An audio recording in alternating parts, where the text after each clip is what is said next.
गौरी की शादी एक बड़े घर के लड़के यानी कि राजेश के साथ होती है। राजेश की 4 बहनें हैं और सभी अपने भाई पर जान छिड़कती है।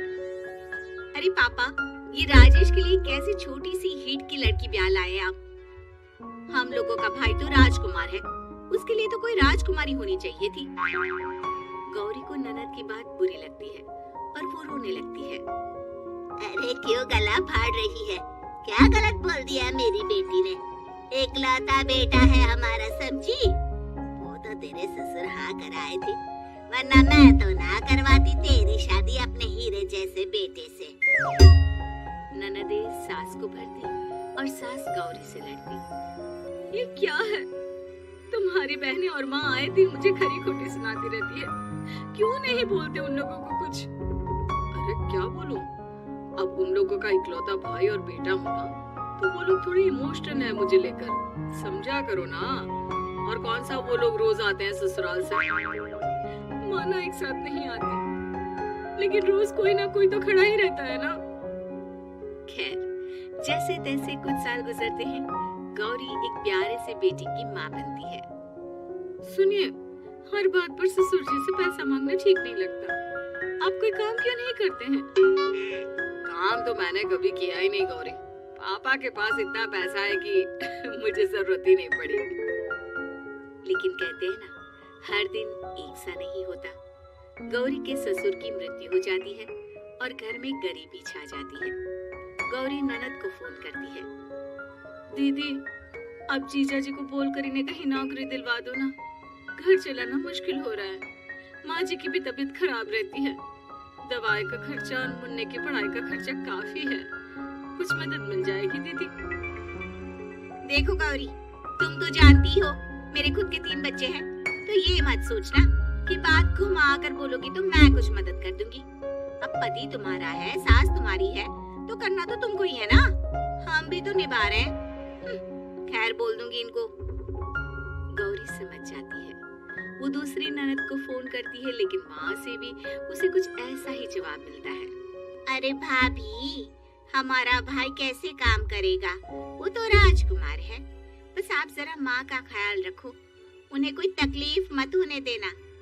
बाकी करते हैं बात आराम से। गौरी के सामने संकट आ जाता है कि वो कैसे अपना परिवार चलाए। ना पति काम करना चाहता है और ना ननदे मदद। फिर एक रोज गौरी की सहेली कहती है, गौरी, मैं ना एक फैक्ट्री में काम करती हूँ, तुम्हारी परेशानी समझ सकती हूँ। क्यों नहीं तुम भी मेरे साथ वहाँ काम करती? अरे लेकिन मुन्ना तो छोटा है ना। तो क्या हुआ, तेरी सास और पति तो घर पर ही है, वो लोग संभाल लेंगे। तू चल मेरे साथ। गौरी ने अब काम करना शुरू कर दिया था, लेकिन उसका सपना अपने बेटे को अच्छी शिक्षा देने का था। गौरी अपने भाई से कहती है, भाई, आपके बच्चे जिस स्कूल में पढ़ते हैं उसमें मेरे गौरव का भी एडमिशन हो सकता है क्या? अरे कैसे बात कर रही है गौरी? जितना तू कमाती है उतने में तो तेरा घर भी नहीं चलता। तू कहाँ इतने महंगे स्कूल का सपना देख रही है? लेकिन गौरी भी ठान लेती है कि वो किसी न किसी तरह अपने बच्चे को अच्छे स्कूल में पढ़ाएगी। माँ जी, ये मेरे गहने हैं, मैं बेच रही हूँ। गौरव का कल एडमिशन है। अरे वो तो ठीक है गौरी, लेकिन आगे की फीस कैसे मैनेज करेगी? और ज्यादा मेहनत कर लूंगी माँ। गौरव कुछ बन गया तो हम लोगों के सारे दुख दर्द दूर कर देगा।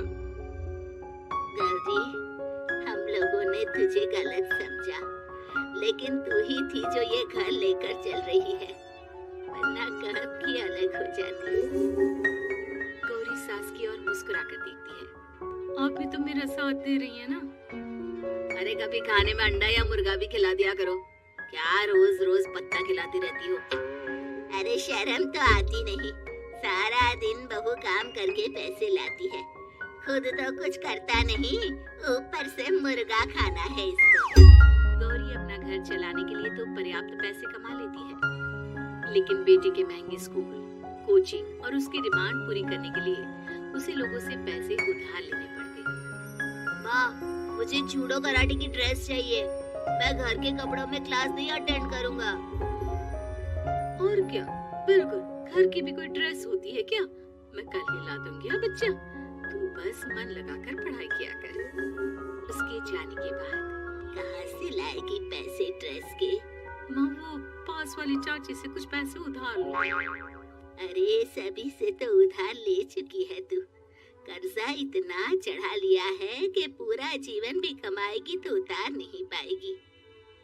माँ जी, गौरव कुछ बन जाए तो मुझे कमाने की क्या जरूरत, फिर तो मैं बस रानी बनकर राज करूंगी।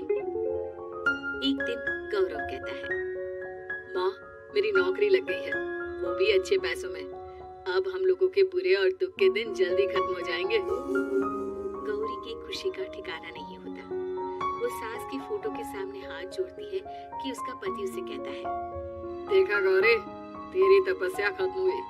इतने सालों से जो तू फैक्ट्री में नौकरी कर रही है, अब तू आराम कर सकती है। अरे नहीं नहीं, अभी तो नौकरी लगी है, कुछ दिन कुछ पैसे कमा तो लेने दो। कुछ महीनों बाद गौरी की ननद गौरव के लिए रिश्ता लेकर आती है। अरे भाभी, वो मैं ना रिश्ता लेकर आई थी गौरव के लिए, सुना अच्छा कमा रहा है, क्यों? देखा मेरी बहन कितनी अच्छी है, कितना सोचती है हम लोगों के लिए। गौरी कुछ नहीं कहती, लेकिन उसका मन नहीं होता है कि वो बेटी की शादी इतनी जल्दी कर दे। हाँ वो तो ठीक है, लेकिन अभी कुछ कर्जा है जिसे उतारना है। तो क्या हो गया, शादी के बाद भी उतार लेगा। कम से कम एक लड़की आ जाएगी तो आराम रहेगा। गौरी लोगों के प्रेशर में आकर बेटी की शादी कर देती है और शादी के बाद एक दिन जब अपनी फैक्ट्री में जाती है, मैनेजर साहब, कैसे इस फैक्ट्री में 22 साल काम कर लिया पता ही नहीं चला। अब तो बेटा सेटल हो चुका है, नौकरी की जरूरत नहीं है। लेकिन आप सभी का शुक्रिया गौरी बहन, बहुत मेहनत की तुमने जीवन में, अब भगवान कोई मुश्किल ना दे। गौरी घर आती है, लेकिन दरवाजे के बाहर से ही उसे बहू और बेटे की आवाज सुनाई देती है। क्या है, तुम्हारी माँ ने तो सोचा भी नहीं कि जो कर्जा वो ले रही है खुद की अय्याशी के लिए, वो हम लोग क्यों भरे? उनका कर्जा है वो देखे। हाँ, लेकिन क्या करूं, माँ को छोड़कर रह भी तो नहीं सकता ना। अरे रह नहीं सकती तो क्या करोगी? पूरी जिंदगी उनका कर्जा चुकाते रहोगी?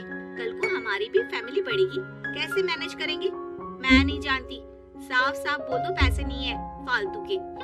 जिसका कर्जा है वही निपटाए। गौरी बेटे बहू की बात सुनकर स्तब्ध रह जाती है और अंदर न आकर वहाँ से सीधे फैक्ट्री जाती है। मैनेजर साहब, मैं सोच रही थी कि इतनी जल्दी नौकरी नहीं छोड़नी चाहिए, जब तक हिम्मत है तो कर लेते हैं। वो मेरा इस्तीफा ना वापस कर दीजिए। ये बोलकर गौरी की आंख लाल हो जाती है। मैनेजर समझ जाता है कि गौरी की उम्मीद टूट चुकी है। वो उसके हाथ में इस्तीफा रखकर कहता है, कर्जा माँ का है तो माँ ही चुकाएगी। माँ का कर्जा आज तक क्या कोई चुका पाया?